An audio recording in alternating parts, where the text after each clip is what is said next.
Welcome back, History Hounds and Happy Campers. I'm Amanda, and I'm joined with Laura and Lua. Today we're standing on the granite bluff in one of the hottest inhabited places on the planet, Yuma, Arizona. When you're an RVer or a camper, Yuma is usually a place you think of for winter sun, date shakes, and crossing the Colorado River. But sitting right above the river is a place that, for 33 years, was the most feared address in the American West. They called it the hellhole, the Alcatraz of the desert. We're talking about the Yuma Territorial Prison. This isn't just a story about the bars and bolts. It's a story about how the Wild West tried to civilize itself, the brutal reality of the 120-degree summers in a stone box, and the thin line between being a pioneer and being a prisoner. We're going to walk through the strap iron cells, stand in the absolute blackness of the dark cell, and talk about why a high school in the year 2026 still proudly calls itself the Criminals. So grab your hat and a very large bottle of water, and let's head out into the yard. To understand why this prison exists, you have to understand where we are. The prison is located at the Yuma Crossing. For centuries, this was the only safe place to cross the massive, unpredictable Colorado River. If you were here heading to California goldfields or moving cattle, you came through here. In the 1870s, Arizona was still a territory, rough, lawless, and expanding fast. They needed a central place to hold the stagecoach robbers, the wrestlers, and the murderers. In 1875, the territorial legislature put up the money, and on July 1st, 1876, the first 7 inmates arrived. Here's the kicker.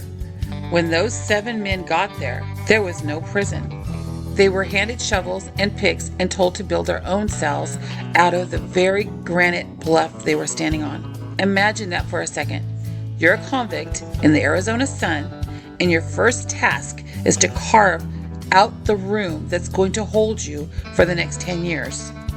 When we pulled the truck and trailer into the parking lot, the first thing we noticed was the view. From the prison walls, you can see the ocean-to-ocean bridge and the blue ribbon of the Colorado River. It's beautiful, which almost makes the history feel more cruel. The inmates could see the water and the trains heading west to freedom every single day, just a few hundred yards out of reach.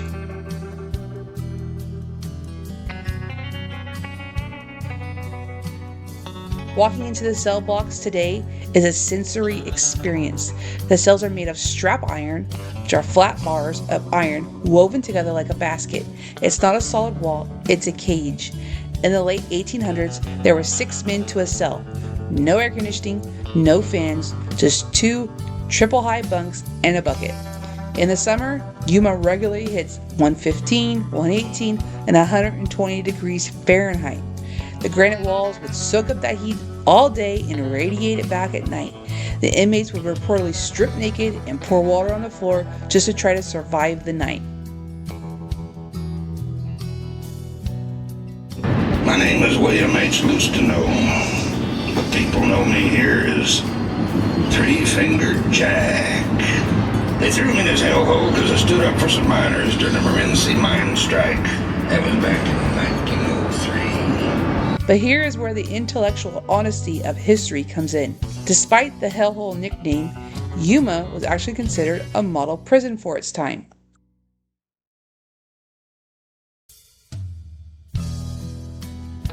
The inmates had a library, one of the best in the territory.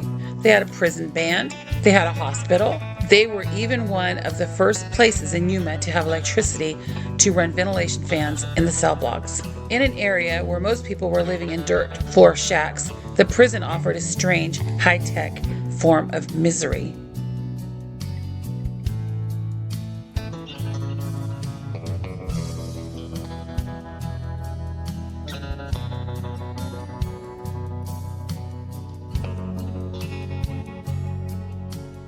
I need to do a quick Lua check-in. As many of you know, Lua is our 7-month-old Great Pyrenees.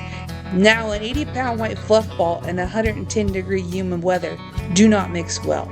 When we visited, she was 5 months old, and we visited in the fall, so the temps were milder. This state park is not pet-friendly, and Lua had to wait in the trailer with my dad to beat the heat.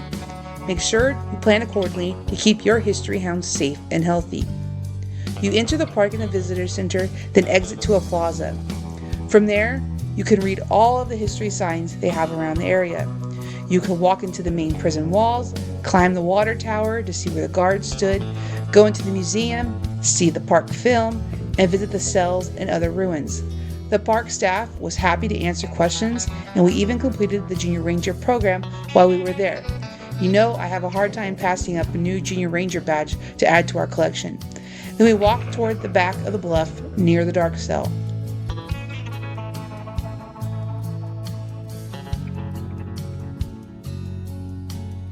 The dark cell is the stuff of nightmares. It's a 15 by 15 foot room carved directly into the rock. No light, no sound. If you broke the prison rules, fighting, talking back, trying to escape, you were sent there. You were stripped to your underwear, given bread and water once a day, and chained to the floor in total crushing darkness. They even had stories of the guards putting snakes or scorpions down the air vent hole on the top, and you would not be able to see them inside the cell. I stepped inside for just a minute. Even with the doors open, the weight of that silence is terrifying. In the old days, they say scorpions would crawl over the inmates in the dark, and only the sound was the breathing of the other men in the room. Some men went in for a few days, some stayed for weeks. You don't come out of a place like that the same person.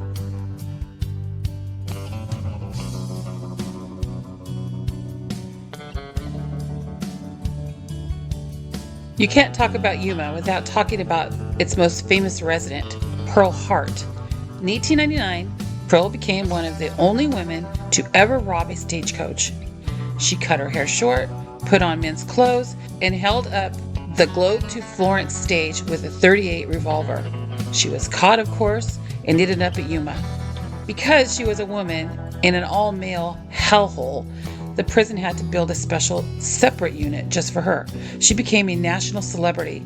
Reporters would come to the prison just to interview the Lady Bandit.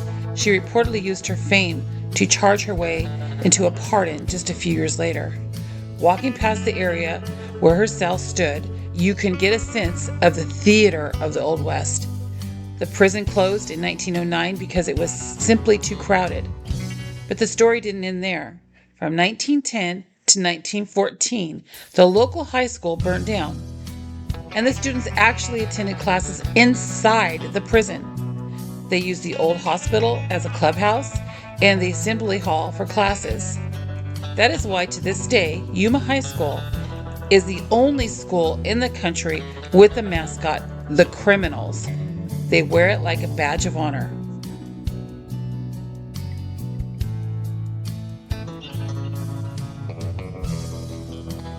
Before we left, we walked down to the prison cemetery. Over 100 inmates are buried there in unmarked graves, covered by simple desert stones.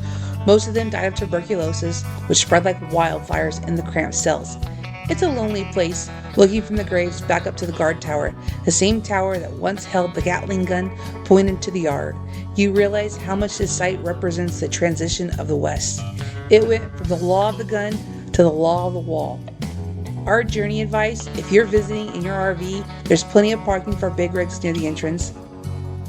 The site is a state historic park, so there's a small fee, but it's worth every penny. Take the time to walk the perimeter path along the river. The contrast between the lush water and the harsh stone prison is what makes the history click. Yuma Territorial Prison is a reminder that the good old days were often incredibly hard. It's a place of shadows, iron, and a lot of grit, but it's also a place of resilience where people survive the unsurvivable. So as we pull out of Yuma and head toward our next camp, I want to know, what's the spookiest historical site you've ever stayed near? Have you ever felt the ghost of a place while you were sitting at your campfire? Head over to our YouTube channel, History Hounds and Happy Campers, or our Facebook page, History Hounds and Happy Campers, and let us know in the comments. And for Amanda, Lua, and myself, thank you for watching History Hounds and Happy Campers. Keep your history deep and your trails happy. And if you like this video, please hit the subscribe button and hit that like button. We'd love for you to hit that like button. Until next time, everybody, we'll see you later.